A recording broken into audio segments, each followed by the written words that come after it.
হলো, আয় গাছের তলায় বসে একটু বিশ্রাম করে নে। বিশ্রাম? কি মজা কি মজা! হ্যাঁ, একটু জিরিয়ে নে, তারপর দুজনের খাবার কিনে আনি। আমার বিশ্রামের দরকার নেই, আমার খাবার পেলেই হলো। পেটুক কোথাকার! আচ্ছা, এই নে 2 পয়সা, আমার জন্য 1 পয়সায় মিছরি আর তোর জন্য 1 পয়সায় মুড়ি কিনে আনিস। মুঠে 1 পয়সা মুড়ি? কি আর করবি বল, সন্ন্যাসীদের কাছে কি করে বেশি পয়সা থাকবে? ধ্যাত, ভালো লাগে না। 2 দিন পর পর শুধু 1 পয়সার মুড়ি।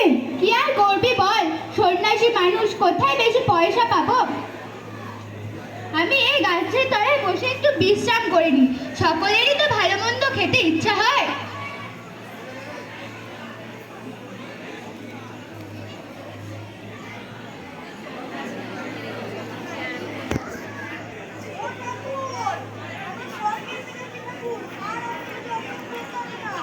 কি হলো তোর?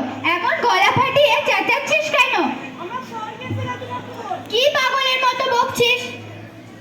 আমার স্বর্গে এসে গেছে ঠাকুর। কি পাগলের মতো বকছিস? হাতে অত বড় ভার কিসে? আপনার মিছরির বার। এখানে 1 পয়সায় 5 সের মুড়ি পাওয়া যায়। ও এখানে 1 পয়সায় 5 সের মিছরি পাওয়া যায়। হ্যাঁ, বলিস কি রে? তাই বলে 5 মুড়ি মেরে ফেললি?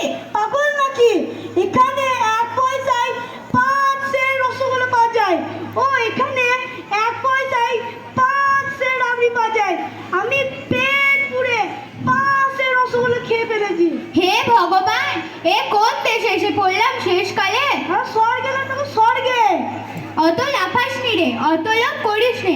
এ নিশ্চয় কোনো মূর্খের দেশ, নইলে মুড়ি মিছরি সমান দর হয়? হয় গো ঠাকুর হয়। আপনার মিছরি ভার মেপে নিন, পাক্কা 5 সের। এই নিন। ওটা ওখানেই রেখে দে বাছা, আমার এমন মিছরির দরকার নেই। তোলপা তুলবি তোল, চল পালা এ দেশ ছেড়ে। পালাবো? বলেন কি ঠাকুর?